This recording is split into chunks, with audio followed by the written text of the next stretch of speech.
Obrigada pelo convite, tá? Inteligência emocional é uma parte, né, de saber entender suas emoções, suas cognições e levar isso adiante, né? Eu cheguei no finalzinho da apresentação do Kenzo, eu anotei até algumas coisinhas aqui que eu achei bem interessantes e que faz parte, né, desse momento até da questão da inteligência emocional e do momento que a gente está vivendo. Então, eu sou Marcília, né, eu sou psicóloga, sou especialista em terapia cognitivo-comportamental, né, tenho formação em terapia do esquema, que é uma terapia nova, sou mestranda no curso de mestrado profissional na Baiana, sou psicóloga clínica, e tenho experiência nessa área de psicologia clínica, com principalmente autocuidado, ansiedade social, depressão, autoestima, habilidades sociais, comunicação verbal e não verbal. Então, entrei na faculdade e agora? É uma pergunta que eu também me fiz, né? Lá em 2008, quando eu também entrei na faculdade aos 17 anos, e fiquei me perguntando, e agora? É um evento estressor, tá? Um evento estressor no sentido de mudança.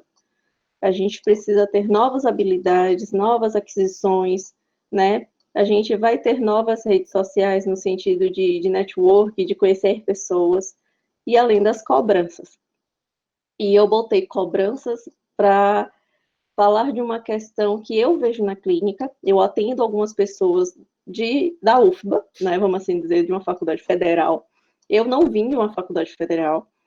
O que eu percebo, há uma distinção muito grande e uma fala como se fosse assim, uma faculdade federal é um lugar diferente, no sentido de cobranças, no sentido do próprio ambiente de resolver coisas, mas não impossível. Mas o que eu percebo é um aumento de uma ansiedade e também de sintomas depressivos muito grande. Não simplesmente na UFBA ou numa faculdade federal, no sentido da faculdade como um todo, mas a questão da faculdade federal, como o Iago falou, na questão de ser puxada, é essa percepção que eu tenho, né, desses anos de clínica, é muito puxado. É importante a gente entender que, por mais que tenha novas responsabilidades, cobranças, a gente não precisa, vamos dizer, entrar em parafuso. Mas então, o que seria inteligência emocional? O Goleman, né, o Daniel Goleman, que é escritor do livro Inteligência Emocional, ele diz que é a capacidade da gente reconhecer nossos próprios sentimentos, né, e os dos outros, e para isso poder gerir melhor essas emoções e as relações interpessoais. Né? É ter o autoconhecimento, a habilidade de gerar incentivo para si mesmo, de se manter firme nos seus objetivos, regular a impulsividade, entender quando adiar a satisfação pessoal, né? Em que sentido? Poder entender que a gente pode pegar aquele prazer imediato e colocar um pouco mais para frente, né? A gente precisa entender isso em alguns momentos. Regular os próprios sentimentos, ser empático e autoconfiante. Parece muito difícil. E eu não vou dizer para vocês que é fácil, mas é possível. Autoconfiança, aumentar a autoestima, se sentir melhor consigo mesmo é um caminho árduo, vamos assim dizer. Né? O que eu pensei? Em trazer para vocês um pouquinho de ansiedade e depressão, tá? Começando pela ansiedade. Antes de tudo, não sei se todos sabem disso, a ansiedade ela é uma emoção normal. Sim, igual a tristeza, alegria, raiva, medo, nojo, aversão. A gente sente todas elas, inclusive a ansiedade. Né? Ela é um mecanismo de defesa para o nosso corpo, para a gente. Então, pensem assim, poxa, mas por que ela é tão ruim de ser sentida? Por quê? Vocês, quando ficam felizes, não sentem aquele calorzinho? Pronto. Quando a gente está triste, a gente sente uma dor no peito, a gente fica cabisbaixo, né? Existe toda uma mudança corporal. Quando a gente está com raiva, existe uma tensão muscular, por aí vai. E na ansiedade é a mesma coisa.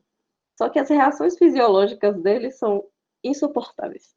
Como uma pessoa que tem ansiedade, né? Porque eu sou gente como a gente, então também tenho as minhas questões, e é insuportável, eu sei, mas a gente precisa entender. O primeiro passo para a gente não, para conseguir uma inteligência emocional, entender nossos sentimentos, entender essas questões, é entender o que é a ansiedade, que é uma emoção normal e que todos nós vamos sentir em algum momento da vida. Então, assim, a ansiedade possui sudorese, taquicardia, tremores, dificuldade de concentração, sensação de falta de ar, formigamento, irritabilidade, perturbação de sono, tensão muscular, rubor facial, um monte de coisa chata, um monte de coisa insuportável, e que a gente precisa entender que aquilo é ansiedade. Como é que a gente sabe disso? Nos gatilhos. Por exemplo, numa situação minha. Eu passei muitos anos da minha vida sofrendo com transtorno de ansiedade social. Ah, mas por que você falou transtorno? Transtorno é tudo aquilo que impacta na vida da gente. E aí a gente passa para o próximo tópico. Uma ansiedade normal é diferente de uma ansiedade patológica. A ansiedade normal é, por exemplo, o que eu estava sentindo antes de começar a falar aqui com vocês, né? Aquela leve taquicardia, aquele mal-estar, né? A gente fica um pouco ansiosa antes de conhecer uma pessoa, antes de fazer uma prova, antes de fazer uma viagem que a gente está querendo muito. Existem momentos que a ansiedade vai aparecer e ela é normal. Por isso que ela é um mecanismo de defesa, que ela te prepara, ela faz seu corpo estar em alerta para se algo der errado. E a ansiedade patológica, ela vai funcionar trazendo prejuízo para a sua vida pessoal, profissional, social. Então, e aí entra transtorno. Eu tinha transtorno de ansiedade social, que é um transtorno onde, basicamente, o medo que eu tinha era do julgamento do outro. Então, eu desmaiava a ter que apresentar um trabalho na faculdade ou na escola. A primeira crise que eu tive foi na escola. Então, eu preferia muitas vezes estar na retaguarda, né? Eu preferia muitas vezes fazer o trabalho escrito e deixar outras pessoas apresentando do que sofrer com aquilo. Por isso que impactava na minha vida, porque eu deixava de vivenciar essas coisas. Às vezes eu acabava vivenciando por, por obrigação, né? Então a crise era muito grande, mas acabei enfrentando, né? Passei, fiz meu tratamento já no final da faculdade. Por que já no final da faculdade? Porque ali já estava no sentido de, Marcília, você vai para o mercado de trabalho, você vai sair da faculdade. Quantas coisas eu perdi? Eu praticamente não viajei para palestras, não fui para congressos, porque eu estava simplesmente sozinha. Então, se eu tivesse tido a consciência antes, ou tivesse tido um olhar, né, mesmo dentro da faculdade, porque quem me diagnosticou foi uma professora minha, na época que houve, né, esse diagnóstico, porque ela trabalhava diretamente com essas coisas. Outras pessoas não tinham identificado tanto, né? Mas foi importante. Ao mesmo tempo que eu acho que eu poderia ter começado mais cedo o tratamento, eu acho importante, porque hoje eu tenho uma noção melhor do entendimento, né? A gente trabalha muito de ensinar ao outro, né? Ensinar esse paciente o que é que ele está tendo, o que é ansiedade, o que é uma depressão, o que é ter autoestima, o que é comunicação verbal, né? Como falar, como ter a postura, como você lidar, né? Como dar feedback, como dizer não. Ou seja, a gente precisa primeiro ensinar, que a pessoa precisa entender. Não adianta nada eu simplesmente colocar as atividades, propor alguma coisa sem a pessoa entender. Então, isso aqui é um panorama rapidinho para vocês entenderem o que é ansiedade. Só de vocês saberem que ela é algo normal, que é um mecanismo de defesa, ela já começa a fazer uma diferença. E a depressão? né? A depressão já está no outro patamar, né? Na questão de humor. A depressão ela tem um componente químico também, né? Não que a ansiedade não tenha um fator genético, mas a depressão ela tem uma questão química. Ela tem a característica desse humor triste, né? Vazio, irritável. Acompanha essas alterações cognitivas, que a gente pode dizer que também tem as questões de falta de concentração, de não conseguir estar engajado nas coisas. E ela afeta realmente a vida do sujeito de forma considerável. Isso eu estou falando de uma depressão grave. Uma coisa que eu queria pontuar para vocês, que existe uma diferença. Não é porque a pessoa está com um humor triste, vazio, irritável, que ela está com depressão. A gente precisa entender que existe sintomas depressivos e o transtorno depressivo.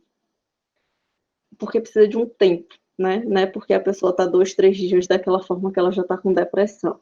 A gente precisa entender todo o patamar, quem é aquela pessoa, o que aconteceu, o que está vindo acontecendo para ela estar assim. Mas para vocês entenderem, a depressão ela se configura mais ou menos dessa forma. E os sintomas dela são sonia ou hipersonia, insônia, na verdade, ou hipersonia, diminuição do estresse, ou do interesse ou prazer nas atividades, perda ou ganho significativo de peso, né? Ou seja, sem fazer dieta, sem ter aquele intuito de ganhar ou perder peso, fadiga ou perda de energia, sentimentos de inutilidade, culpa excessiva, inapropriedade. Mas por que falar da depressão e da ansiedade de forma pontual? Se eu podia estar falando de outras questões. Por causa da faculdade, né? Como eu falei para vocês, eu tenho já atendi bastante pessoas de faculdades, algumas de faculdade federal, outras de faculdade particular, mas independente, existe a questão faculdade, cobrança, aquisições e tudo aquilo que eu falei no início. Só que estamos vivendo um momento completamente atípico, completamente diferente, né? Que é a questão da pandemia, que é a questão do isolamento social. Hoje a gente poderia estar tendo essa conversa pessoalmente, o que eu iria amar, né? Que é algo que eu sinto bastante falta de estar pessoalmente com os meus pacientes, mas infelizmente a gente não pode. No isolamento social, a gente vem percebendo uma maior incidência de ansiedade e depressão. Né? Pessoas que não tinham essa ansiedade muito acentuada passaram a ter, pessoas que passaram a ter mais sintomas depressivos e acarretou em um transtorno depressivo. Pessoas que não tinham nada começaram a ter, por conta de várias demandas, de rotina, de trabalho excessivo, de falta de rotina. E eu queria comentar com vocês até da minha experiência, né? Porque além do trabalho, né, eu faço mestrado, então eu também estou tendo aulas de forma virtual, também mudou o meu cronograma todo e também fui pega de uma forma diferente, né? Porque o humor da gente ele não é linear.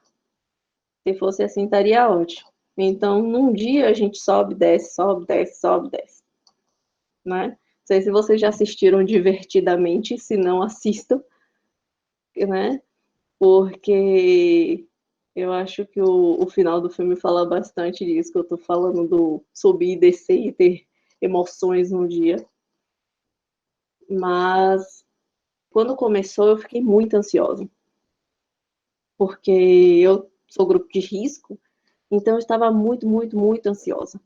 E aí a faculdade, a Baiana deu tipo, férias.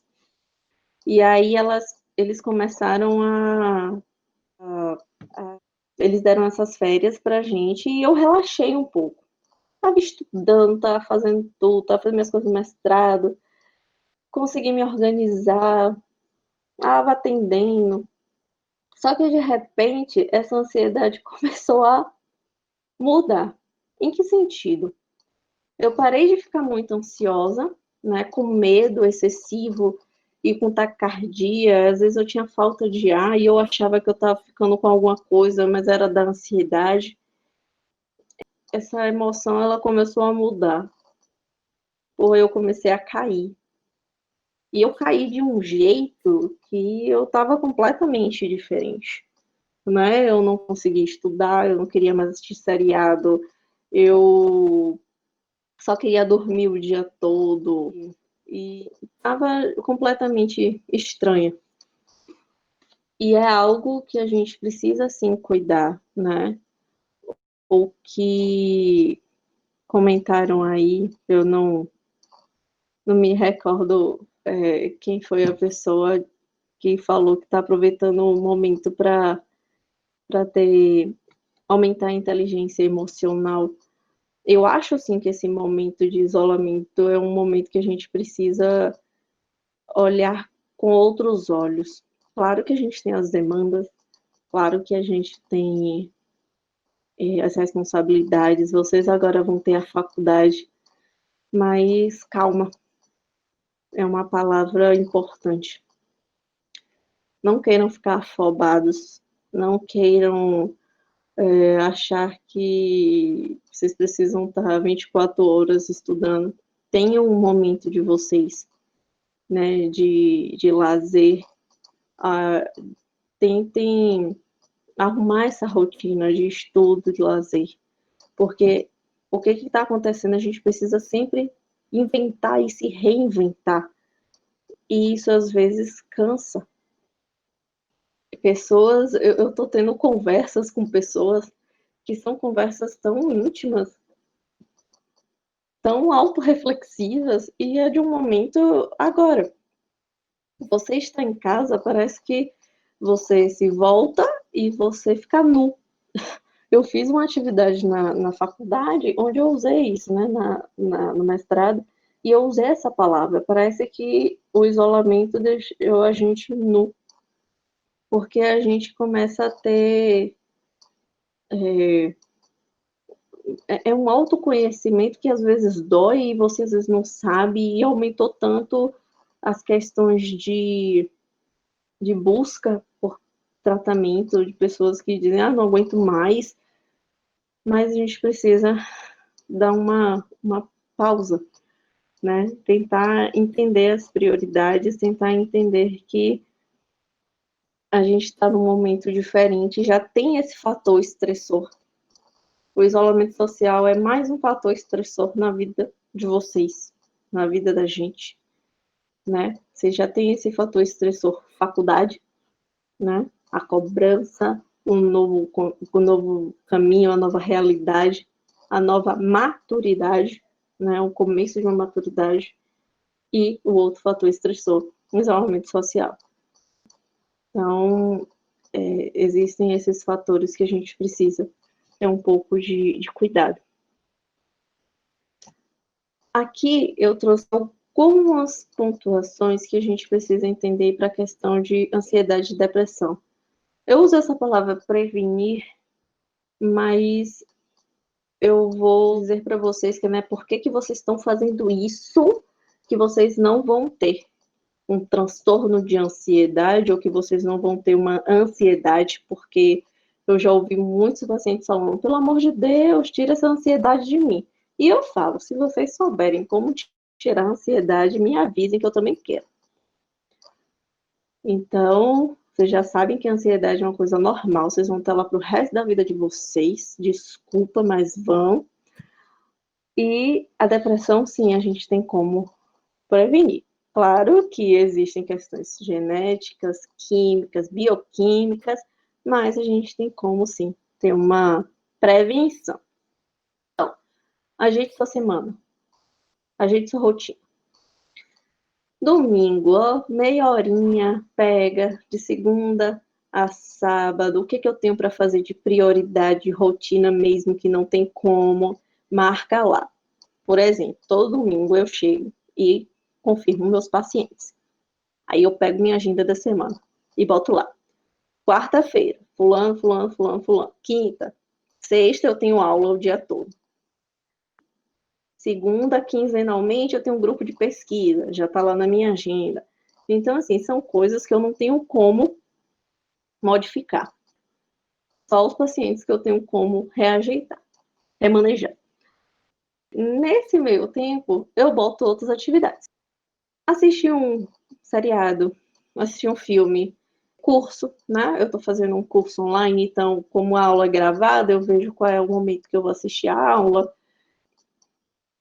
Eu tenho meu momento de lazer com os meus pets, então eu tenho aquele momento à noite que eu tenho que soltar minhas chinchilas.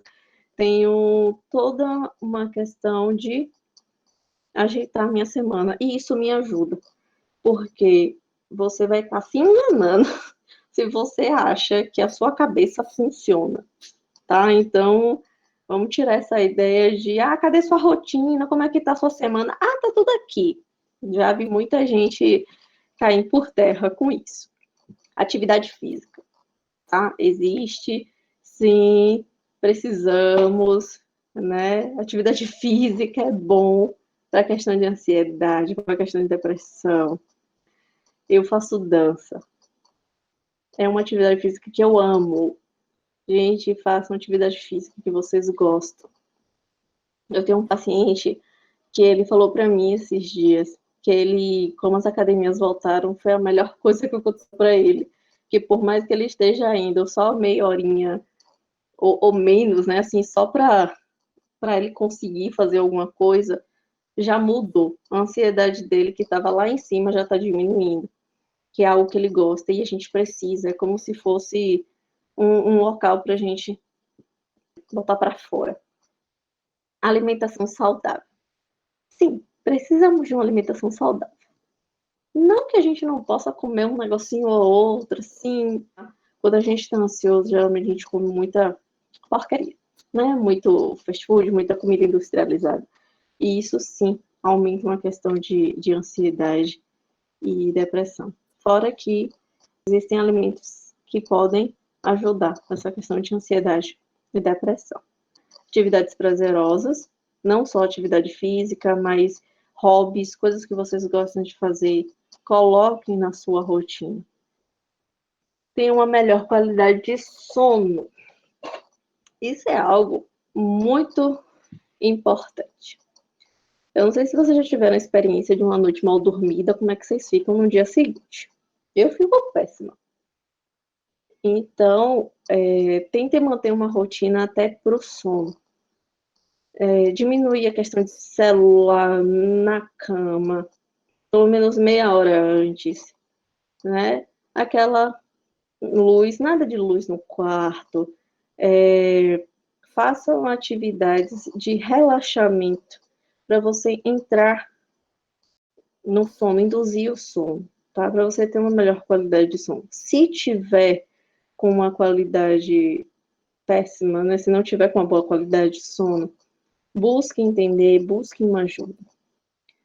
Evite álcool e drogas, principalmente se você já estiver com sintomas depressivos ou com ansiedade muito grande.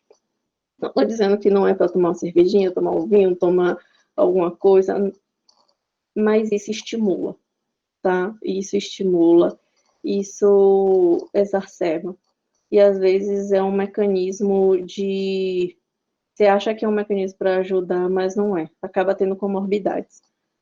A questão de ansiedade que eu tinha, né, a questão de ansiedade social, se eu sou uma pessoa muito tímida, eu acho que as pessoas vão me julgar, eu acho que eu não posso falar nada, qual é o melhor mecanismo para uma pessoa que tem essas questões de ansiedade num círculo social?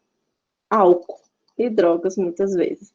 Então, eu nunca usufruí, né, de álcool para algumas questões sociais, mas eu já tive pessoas próximas e até pacientes que já foram até para terapia alcoolizados para tentar ser mais franco comigo, de ir para a faculdade alcoolizado, porque assim conseguia apresentar melhor, se sentir relaxado, né? Então, é a questão do moderado. Fora que nesses tempos a gente está reparando um aumento de álcool, de cigarro, né? Acho que é até pela questão da ansiedade mesmo, de estar em casa da rotina, né? Ah, eu vou sair da rotina, mas isso pode lá na frente ter outro prejuízo. E pratique relaxamento, medite, faça yoga, principalmente à noite ou de manhã cedo, né? É ótimo, de verdade. Eu coloquei isso na minha rotina, yoga. Então, estou tentando. Está sendo muito bom para mim, principalmente à noite. Eu gosto de fazer à noite. Mas são práticas que a gente vê no mindfulness, que é uma técnica, né, que é uma forma de terapia, vamos assim dizer, para a questão de ansiedade, principalmente. De você se conectar com você, de você estar ali naquele momento, de você entender que a ansiedade não é sua, todos nós passamos por isso, né? E você conseguir ter uns momentos de entender a sua respiração, entender o seu corpo, entender o que está acontecendo com você. Então, se vocês conseguirem ter essas práticas de meditação, de yoga ou outras práticas, vai ser muito bom para vocês. Eu trouxe aqui para vocês que eu fiz um e-book sobre ansiedade. Né? Aqui está o link, que é do marketing, lá do consultório. E é um compilado de informações, né? Eu falo um pouquinho da ansiedade, de tipos de ansiedade. Tem um relaxamento que a gente usa com os pacientes, tá? Mas tem aqui para vocês, se vocês quiserem baixar, se vocês quiserem entender um pouquinho do que é a ansiedade. Eu ainda estou construindo um e-book de depressão, mas pelo menos já tem aí uma válvula. Aqui tem o Instagram da minha clínica, tá? Mas vocês podem falar por lá, se quiserem. Aqui tem meu WhatsApp, se quiserem também podem dar um grito, sinal de fumaça, qualquer coisa. E-mail e o Skype.